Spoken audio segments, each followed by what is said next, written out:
do Senhor Jesus, meus amados irmãos, que Deus abençoe a sua vida em Cristo Jesus. Que bom tê-los novamente aqui em uma das nossas pré-aulas, em especial lição de número 8, classe dos jovens.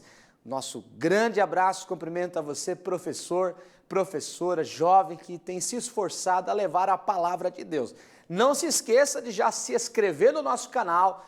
Como diz a galera, ativa o sininho, copia o link, compartilha no WhatsApp aí. Cremos que vai ser edificante para a sua vida. Subsídios, não daremos toda a lição, ou seja, não leremos toda a lição, mas nas entrelinhas daremos subsídios, complementos que possam lhe ajudar. Vamos estudar a lição de número 8, alcançando um coração sábio.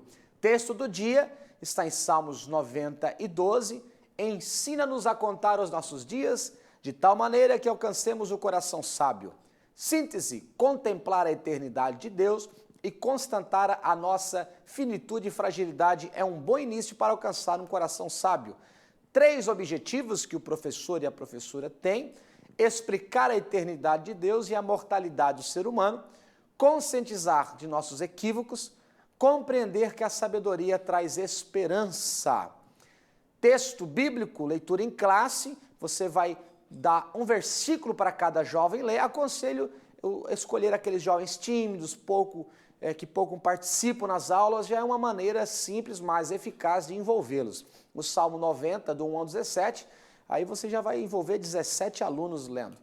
Introdução: nesta lição vamos estudar a respeito de ter um coração sábio.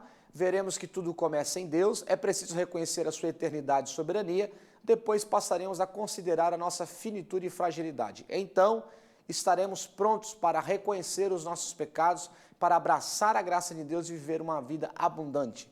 Que ao final desta lição possamos fazer a mesma oração do salmista: ensina-nos a contar os nossos dias de tal maneira que alcancemos o coração sábio. O primeiro tópico, o primeiro capítulo, produção, deixa aí na tela aí para nós. Meu amigo, diretor de imagem, nosso coordenador da TV aqui, Adriano Fidelis. O Adriano Fidelis, eu faço ele passar muita raiva aqui, viu? Vamos lá. A eternidade de Deus e a mortalidade do ser humano. Salmo 90, esse salmo introduz o 4º livro dentro dos salmos. Ele é uma oração de Moisés, nele há um contexto de grave situação que não está especificada no salmo, mas pode ser percebida nele. O contexto da gravidade pode ser remontado, subentende essa peregrinação do povo de Israel no deserto, rumo à terra prometida, lá em Números 14. Para compreender melhor o propósito do salmo, podemos dividi-lo da seguinte maneira: primeiro, a eternidade de Deus, onde se trata da eternidade e grandeza de Deus, e da mortalidade, pequenez e fragilidade do ser humano. Temos uma pergunta: o que é ensinar? Contar os nossos dias. Caro professor, você vai trabalhar em cima dos Salmos 90, onde nas entrelinhas já implica um momento de crise, uma dificuldade, uma fragilidade, mas diante da adoração, a adoração traz algumas revelações. Isso é uma verdadeira adoração, aquela que exalta o Senhor, e adoração é exaltar ao Senhor. Aquela que glorifica o Senhor, elogia o Senhor, mas existem adorações que, além de estar elogiando, ela traz revelações poderosas da parte de Deus. Aqui, no Salmo 90, após passar um momento de crise, que não tem problema, todo ser humano passa, Deus não tem problema com a nossa fragilidade. A briga de Jesus nunca foi com a fragilidade, a briga de Jesus foi contra a hipocrisia. Às vezes nós vamos... não é para ser assim, mas pode acontecer de duvidarmos de alguma coisa, de enfraquecermos, de desanimarmos. Até o próprio João Batista, a Bíblia disse que, Jesus disse que ele, nascido de mulher, não teve maior do que ele. Então o maior duvidou na cadeia. Pergunta se é ele mesmo, se é Jesus mesmo. Então duvidar faz parte. Pedro, um apóstolo amado do Senhor Jesus, escolhido, um servo de Deus, eu imagino ele batendo na mesa e dizendo: eu não vou duvidar, eu não vou te negar. E Jesus: Pedro, Pedro. Então, Jesus não tem problema com a nossa fragilidade, ele nos ajuda. Ele tem problema com a nossa hipocrisia. Este salmo aqui, ele está, em especial, exaltando a grandeza do Senhor. Quando você Tira o foco do problema, tira o foco da crise, tira o foco do desespero e observa o Senhor. Ele é a fonte da nossa fé. Ele é autor e consumador. Vamos lembrar de Pedro andando sobre as águas. Enquanto ele olha para o Deus eterno, para o Deus maravilhoso, para o Deus poderoso, ele está triunfando. Quando ele olha para a crise, quando ele olha para as vulnerabilidades, fragilidades, quando ele olha essas palavras difíceis, produção, coloca no GC para me ajudar aí. Quando ele olha para essas coisas, ele afunda. Então nós devemos olhar para o Senhor, para a eternidade de Deus, para a grandeza de Deus. E o que é contar os dias? O que é contar os dias? É levar uma vida de maneira sábia, bem aproveitada, é não perder os dias, é ter dias de qualidade. Eu me lembro, eu tenho 2 irmãos, né? Carlos Vinícius é o meu irmão mais velho e Anne Evelyn é a minha irmã mais nova. E eu me lembro que quando a mãe fazia pipoca, quando podia, ela colocava um pouquinho para cada um. Geralmente, na maioria das vezes, era a bacia para toda a família. Mas ela colocava um pouquinho para cada um. E ali a gente começava a comer com muita veemência, com muita rapidez, e pegava ali um monte de pipoca nas mãos, assim, sabe? E não dava valor àquilo ali, aquele momento.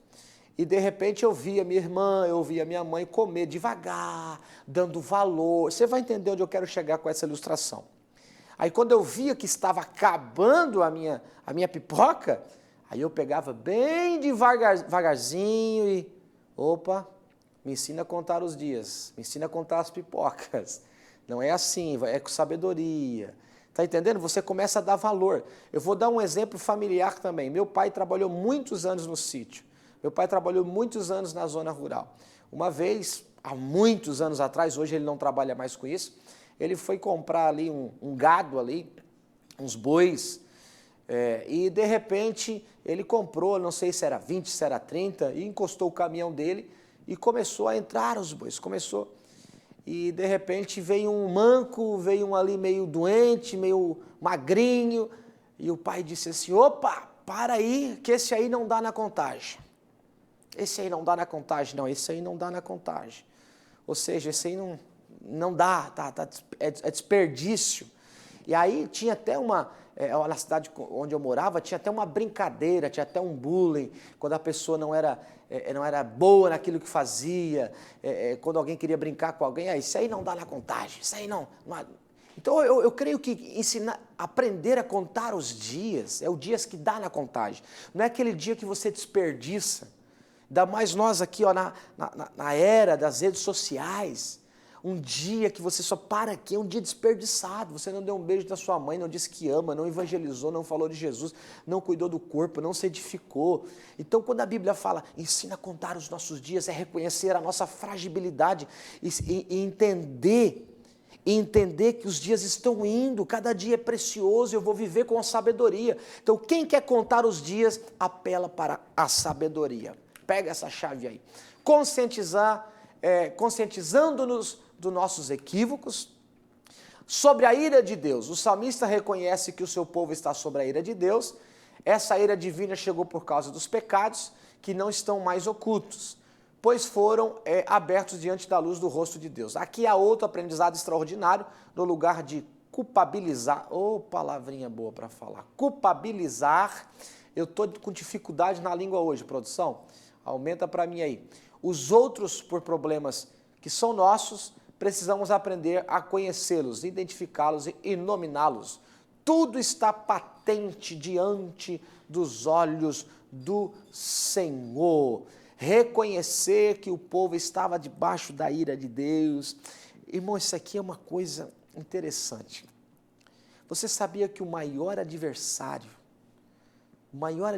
da humanidade, o perigo, não era o diabo, era a ira de Deus, de um Deus justamente irado, que era um dos tópicos do sermão do pregador norte-americano Jonathan Edwards. Sabe aquele pecadores nas mãos de um Deus irado e justamente irado, por causa dos nossos pecados. A Bíblia diz em Efésios 2 que nós estávamos perdidos, mortos nos nossos pecados. Então, meus amados irmãos, você se conscientizar isso, você vai tirar um aprendizado extraordinário. você vai procurar melhorar, procurar evoluir. Vamos à frente? A sabedoria traz esperança. A sabedoria, alegria e benignidade. Uma vida de sabedoria conduz uma experiência de alegria e de felicidade. Essa é a oração do salmista. Sacia-nos de madrugada com a tua bondade, ou seja, com a tua benignidade. A sabedoria, ela nos traz esperança. A sabedoria tira o nosso foco, a nossa mente da crise, da tempestade, e coloca o nosso foco na eternidade, na grandeza de Deus. E uma vida sábia, eu levo uma vida com esperança, acreditando no amanhã, cantando, orando como Abacuque, né? Ainda que a figueira não floresça, todavia me alegrarei, crendo nos versículos bíblicos onde diz que o choro pode durar uma noite, mas a alegria vem pelo amanhã. Então, quando eu levo uma vida com sabedoria, peça ao Espírito Santo. Sabedoria você não consegue nas melhores faculdades. Sabedoria você não consegue num livro. Sabedoria você consegue através da palavra de Deus e a unção do Espírito Santo. Aí as outras coisas vêm, um bom livro, um bom ensinamento, vem só para complementar. Mas o Senhor é a fonte da sabedoria.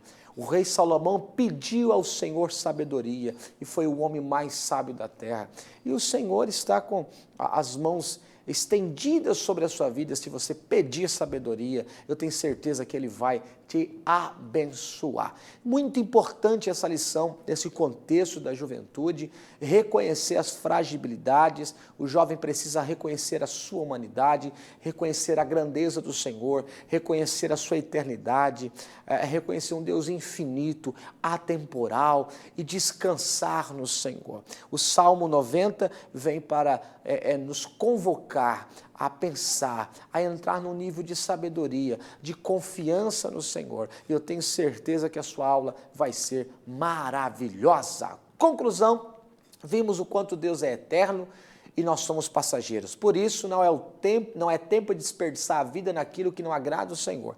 Somos convidados a ter consciência de nossa finitude, a se relacionar com precisão às nossas escolhas e viver segundo a graça de Deus, de maneira coerente com o propósito dele para a nossa vida. Finalmente, Deus confirmará as obras das nossas mãos. Deus em Cristo te abençoe poderosamente. Não se esqueça, se inscreva no nosso canal, ative o sininho, compartilhe as nossas pré-aulas. Estamos aqui orando por você. Um grande abraço, saudações do vosso irmão em Cristo, da igreja aqui em Criciúma, Santa Catarina, na presidência e liderança do nosso muito digno pastor Roberto Ronato Ovaile. Que Deus abençoe em nome de Jesus.